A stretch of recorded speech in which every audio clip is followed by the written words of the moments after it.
சேமியா எப்படி செய்யலாம்னு பார்க்கலாம். Morning breakfast. பேனை ஹீட் பண்ணி ஆயில் போட்டுக்கோங்க. ஆயில் ஹீட் ஆனோடனே கடுகு போட்டுக்கலாம்.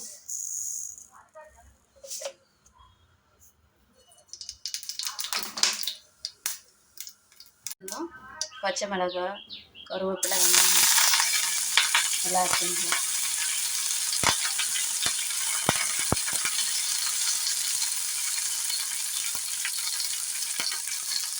நல்லா வதங்கிடுச்சு. இப்போ தண்ணி ஊற்றிக்கலாம். எவ்வளோ வேணுமோ அது தண்ணி ஊற்றிக்கலாம்.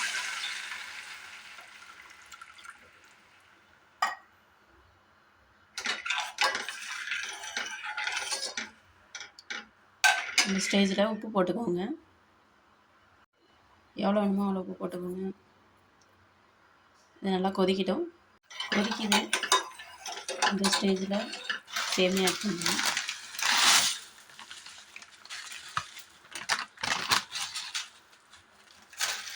நல்லா கிண்டி விட்டு வேக விடுங்க. நல்லா கிண்டி விட்டு இந்த மாதிரி தண்ணி எல்லாம் படுற அளவுக்கு கிண்டி விட்டு வேகட்டும்.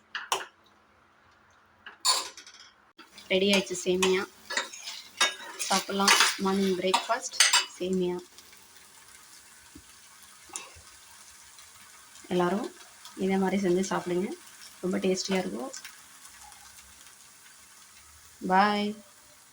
பேனை ஹீட் பண்ணிவிட்டு ஆயில் ஊற்றிக்கோங்க. கொஞ்சமாக ஊற்றிக்கோங்க, நிறைய வேணும். கடுகு போட்டுக்கலாம். பொரிச்சு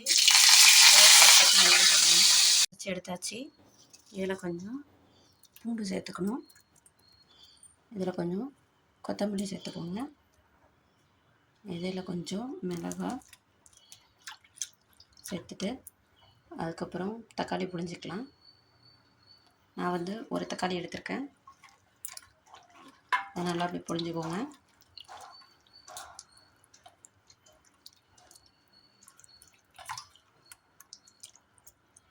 இன்னொரு தக்காளியும் அதேமாதிரி புழிஞ்சுக்கோங்க. ஆஃப் தக்காளியும்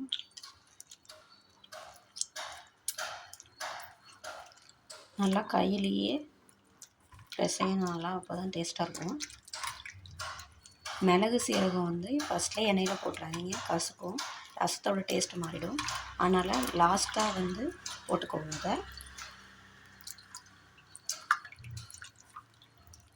உப்பும் மிளகு சீரகமும் லாஸ்ட்டாக தான் போடணும். பெருங்காயம் ஃபஸ்ட்லேயே போடக்கூடாது. இப்போ வந்து தாளிச்சிடலாம். கொஞ்சமாக மஞ்சத்தூள்,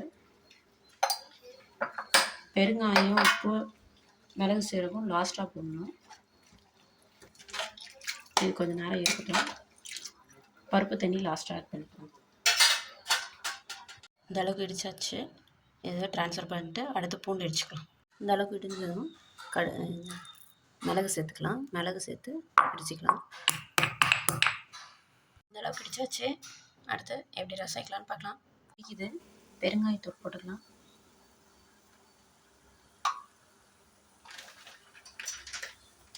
மிளகு சீரகம் ஆட் பண்ணிக்கலாம். உப்பு தேவையான அளவு ஆட் பண்ணிக்கோங்க.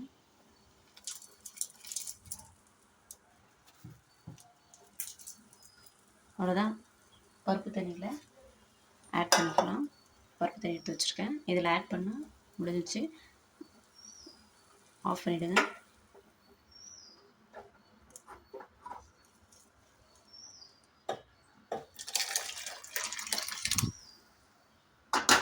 இதில் லைட்டாக தண்ணி ஊற்றி மிக்ஸ் பண்ணிக்கோங்க.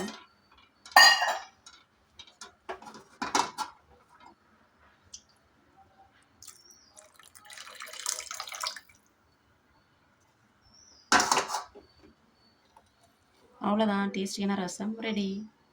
நீங்களும் ட்ரை பண்ணுங்கள். ட்ரை பண்ணிவிட்டு எப்படி இருக்குன்னு சொல்லுங்கள். தேங்க்யூ.